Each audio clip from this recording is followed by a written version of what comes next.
So I had something else planned. It was for a follow-up to We Demand, where everybody demands a bunch of shit and thinks that they're just going to get it.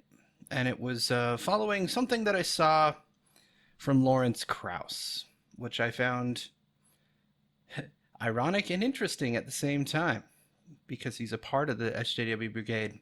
Or at least he was for a while until he excommunicated him from the church for being a white male who liked women. Anyways, I saw an image. Somebody posted it today. And you know what? I'm going to cover this instead because it's all too often that I hear shit like this and then no one ever bothers to break it down. They're like, "Oh my god, that is so systemic. They totally set it up so that black people can't vote. I can't believe them." And ironically, it's a fallacy. I'm not surprised. So, off to the fallacy we go. Alabama said, you gotta have a government issued ID. And then said, but your public housing ID doesn't count. Alabama has a lot of public housing. 71% of those in public housing are African American. For many, that's the only ID they have. First problem, bullshit. There's not really anybody in America that isn't 16 years old or better that does not have a driver's license. So to say that many people that live in public housing only have an ID that is their public housing ID, I'm calling bullshit on that. Where's the evidence of this? There is no evidence of this. It's a claim. But she destroys her own claim and nobody notices. So let's pretend for a second that that statement is true. In part, because 71% of those in public housing are African American. Let's assume that's true. Okay? We're going to pretend that that's true. It's not. That means 30% of people that are not African American are also in public housing. Where's the systemic racism there? Isn't it being racist toward whites as well? Because now they've locked out an entire people and that are in public housing, which means you're poor. That's systemically racist, right? Even though Alabama is, not exactly a mixed state, but it is a southern state with a lot of black people. Not that I give a shit about race, but let's continue for the sake of this argument, because what they're painting here is a narrative. So they sprinkled a little truth. Let's break it down in the first image. They have to have a photo ID. So they instituted voter ID laws in 2011. You have to have anything from a concealed carry permit and a photo ID that's like a state issued one. So driver's license or a non-driver ID. So the I don't drive, but I have an ID card that you can just apply for online, basically.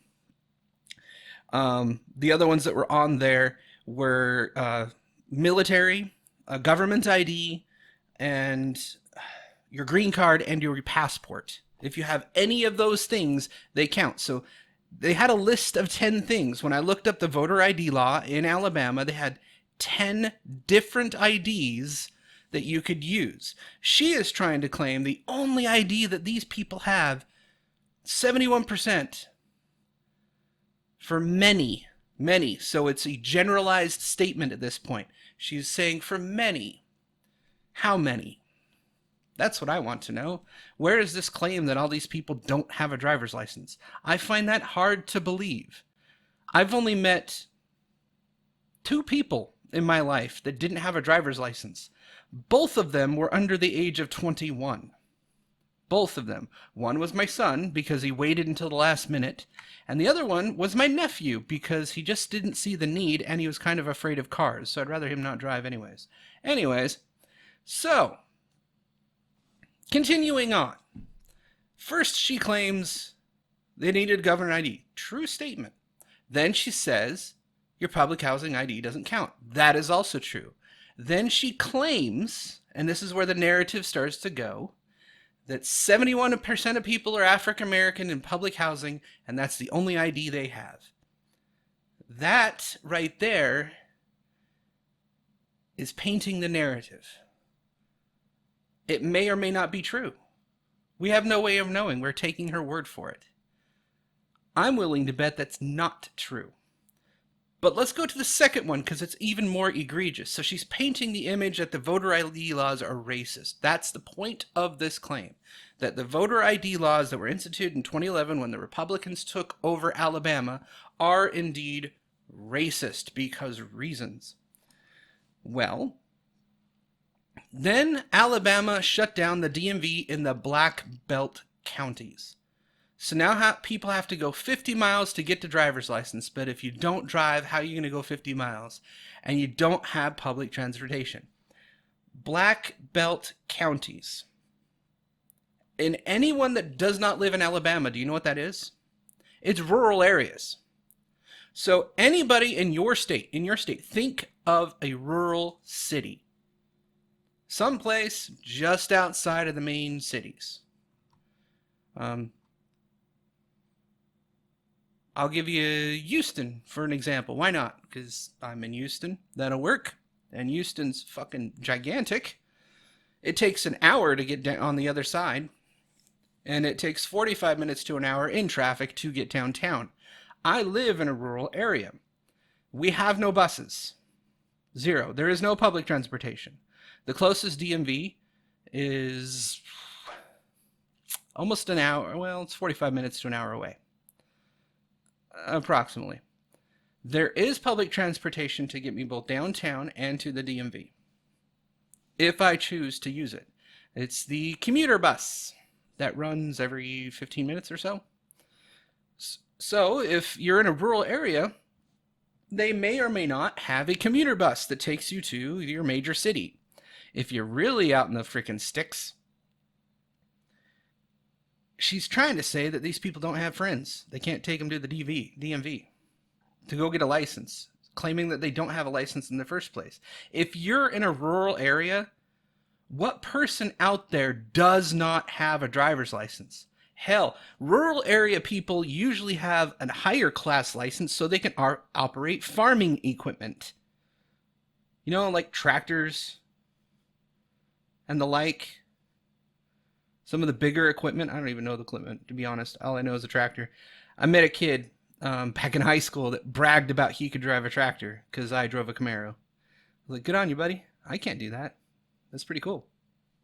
And it's all because I was hitting on the girl he was interested in. Well, yeah, that's a different story for another time. But so now she's claiming that they don't have public transportation. Well, that may be true, but you're also talking about rural areas. Black Belt counties. These are people in rural areas. And I mean cowland rural areas. Where they have farms and fencing and small towns and shit like that. They close these places. And here's the parts that she leaves out to make this narrative sound racist.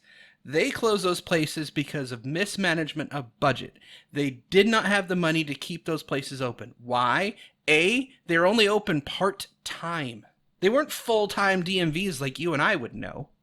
No, they were part-time, 2 people in an office, probably the local sheriff giving you your driver's test. Because he was also certified to do the driver testing. So you sat in a ride-along with Phil, the local cop. Or no, these are Black Belt counties. So it was probably Frederick, the local cop.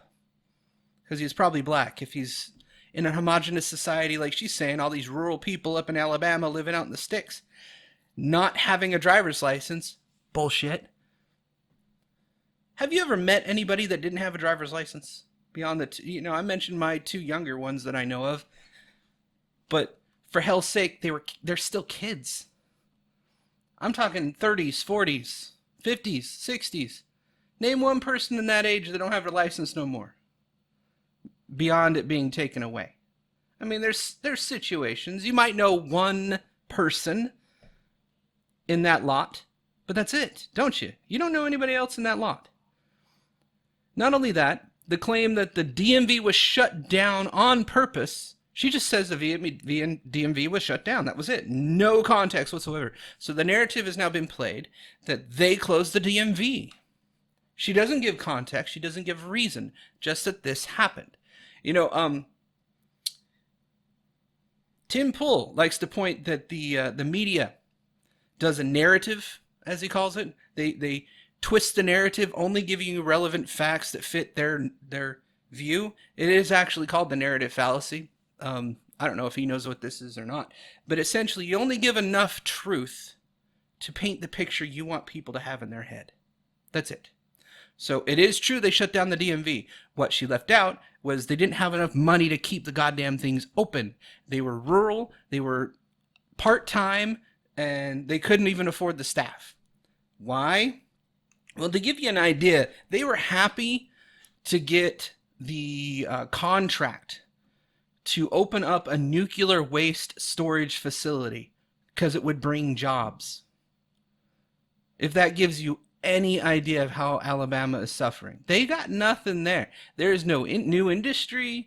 All the industry the Democrats decided to destroy is gone, like the coal mining and all that fun stuff.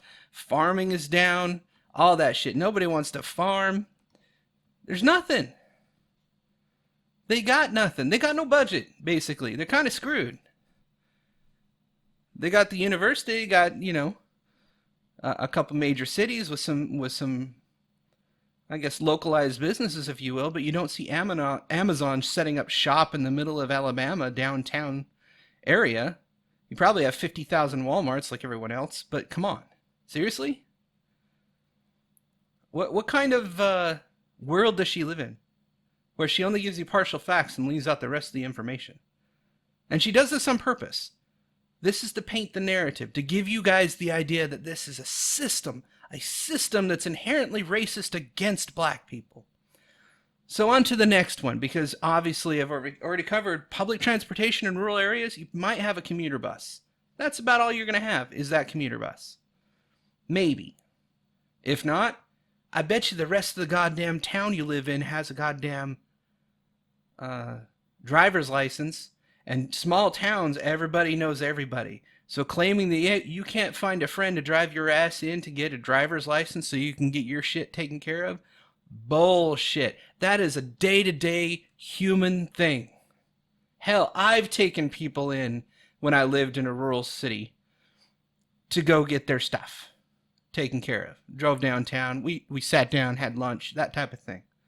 Mainly because I'm not a dick. But secondarily, is rural, man. You know all your neighbors, period. And they're into all your junk and all your laundry and all the fucking drama. It's atrocious, actually. But it is what it is. So let's go to the next. So she's created this picture, right? Government issued voter ID laws. Okay, those are inherently racist. Then your public housing, which is not rural. Public housing is suburban. It is shitty apartments downtown. It is a poor block. It is not rural. You don't get public housing in Timbuktu, Alabama. You see what I mean? She left that out. Public housing, Black Belt counties. Those two don't connect. But we continue. What they do is create an obstacle. No, what she listed is things that could be perceived as an obstacle, even though they aren't if you give the context. And then they create an obstacle to the obstacle. Whatever the hell that means. What, you run in a marathon now? You got 2 or 3 things in your way? You got one thing that don't work, now you're in another place that don't work, and now you're in just hard luck, and oh my God. Poor pity fucking you, right? None of it's true in the first place, but boo-hoo, these people are just in a hard position when they're not, because you lied, or actually, no, you told the truth and omitted relevant facts that would have made you look like a dumbass. That's what you did. And they make it so difficult for people who are already working their hardest to make it to now just be able to do their basic right to vote, to access their basic right to vote. Really. You need an ID. Prove who the hell you are. Make sure you're a goddamn citizen, because, non-citizens aren't supposed to be able to vote for our government. If you think they are, invite China to vote for our next Congress, Senate, President, all of it. But, that's the right that would really not like that idea.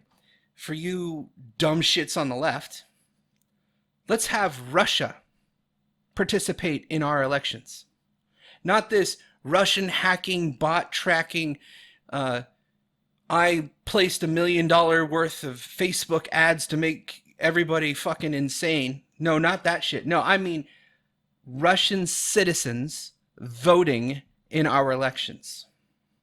I mean, mail-in votes, let them do it anyways. You could have a whole shitload just shipped in from anywhere. And then have the repostage done by somebody local. Not that hard to do. It'd be fairly cheap to do, in fact. But you wouldn't be able to prove any of them. It's a great thing when you get a mail-in voting ballot for somebody that moved out of your house 10 years ago, like I did. Yeah, the guys who lived here previously, I have their mail-in vote. I don't know them. I've never talked to them. I don't even think they were citizens, to be honest, because when I was talking to my neighbors about them, they really kept to themselves. They moved out at night. They moved in at night. They're all very shady. No one talked to them. Yeah, they had some weird tinfoil up in the mirrors and windows and shit when I moved into that I had to rip down. It was very bizarre. Anyways, so you see what she did here. This is what's called the narrative fallacy. She created a narrative, a perception of reality that says the voter ID law is systematically racist. The whole system of voting that they set up, even though voter IDs are part of voting in this state, but the IDs themselves are not, and getting ID is not that difficult. You have a fucking year to vote, to go get your driver's license. A year. You're trying to tell me that these people in rural areas can't find a day to go to the DMV? In a year? They don't have a day off. They can't go take one day off to go to the DMV. Are you fucking kidding me? 365 days. You vote one day out of that time. Let's take the 20 days out of there that we have holidays and other shit and birthday and all that fun stuff. So you have 344 days. You can't find one day, minus the weekends, obviously. You can't find one day out of all that shit to go to the DMV and take care of your goddamn license or non-ID, non-driver ID. Okay. Black belt rural counties. I don't know why they call it the black belt. That sounds kind of cool to me. That means they all can kick ass out there. Because a black belt to me is a master in a martial art. So that sounds pretty cool. I'd live there, maybe. I mean, if it's rural, I ain't living in a rural city where like there's 50 people in the town. No thanks. I like the amenities of a larger city. Let's say that. But that, my friends, is how you see it in the media often, right? You see it in every news cycle, both left and right, doesn't matter. Fox News does it, CNN does it, MSNBC does it, the Washington Post with their articles do it, New York Times does it, you name it. All the mainstream multi-billion-dollar, million-dollar, whatever the fuck they are, companies that run the media industry as it is now do this. I mean, look what show she's on, The Daily Show with Trevor Noah. It's Comedy Central, right? What the fuck are they talking about politics on a comedy channel? How is this funny? You're not making a joke here. Unless the joke is that she's omitting certain truths just to make it look like poor pity me. I don't understand it. Well, I take it back. Actually, I understand it way too well. Maybe that's what my issue is. I've seen how they painted the narrative. I did 5 minutes of cursory digging. I looked up what the voter ID laws are in Alabama. And I was like, okay, what's that? And then I looked up, what's the Black Belt County? It's rural areas. So I looked up a little more stuff of why did they close the DMVs in the Black Belt counties? Because they didn't have the money to keep them fucking open. And it was a year after they did the voter ID laws. So it looks suspect because of the timing, of course. Go figure. But at the same time, disconnected problems. Deficit in the budget, can't fucking spend the money, close some shit down. Why? Because they can't afford it. Shifting priorities. But, oh no, that made it harder for black people. No, it didn't. It made it harder for poor people. Not black people, not brown people, not white people, poor people. Not everybody in the rural areas is in fact poor either. That's a misconstrued fucking stereotype I've ever heard one either. You go out to certain areas, they usually have a couple guys out there that own fucking $1 million houses. Well, they would be $1 million or $2 million houses if they were in the city, but since they're sitting on 80 acres of land and have a fucking castle, look up in Montana. There's a guy that's selling his home right now. He wants like 1.5 or 2.5 or some shit like that $1 million. He has it on a private island in one of the best fishing spots in Montana. The goddamn thing is an actual castle with turrets, with cannons, and the whole fucking 9 yards. You gonna try and tell me rural fucking Montana is dirt poor when you got a guy like that living up there? Come on, please. Black Belt counties. So, as you can see here, that's the thing. Nobody takes the time to dig through this stuff, except for people like me and some other lunatics that pay attention to this stuff. You dissect it, you pull it apart, you take a look at everything they just said, every factual statement that they put into this little picture, or it's over here for you guys, it's over here for me. Everything that they put on that little picture right there is a half-truth. She's telling you this much, when in context there's this much. There's a big old fucking book in there. This is infuriating. So they claim it's systemic racism at that point. And actually, I pulled this off of a thread that said, if I don't know what systemic racism is, I mean, this is a great example right there. Whether you believe in it or not, there it is. I'm like, okay, first off, dumbass, did you look into any of these claims at all? Did you just take this at face value and believe it? Did somebody give you an article of faith to then repeat onto the Twitterverse or the Facebook sphere or fucking TikTok and say, look at this upon my children. This is evidence of our God, the black race. They are indeed a holy person that has been transgressed against over and over again by the evil devil, the white man. My brothers and sisters, we need to help those people. We need to bring them out of perdition and save them. That's what you fuckers sound like to me. They don't need no goddamn help. They can pick their ass up on themselves. Trevor Noah and this crazy bitch right here. The two in that picture. You trying to tell me that they're oppressed? How long has Trevor Noah ran that show? How much is he worth right now? This lady, I don't even know who this lady is, but she looks like, well, I honestly don't know who she is. Somebody can fill me in the comments below. I'd imagine she's probably a mayor or senator or some shit like that. That's what she looks like. Or a commentator, something. But she's awfully full of shit. And she's running this narrative to get the black vote, whatever the fuck that means. They're looking for votes based on race. The dumbest fucking thing in the planet. As if every black person thinks the same. All you have to do is roll through Twitter and find a dozen that don't. Anyways, I hope you enjoyed this video.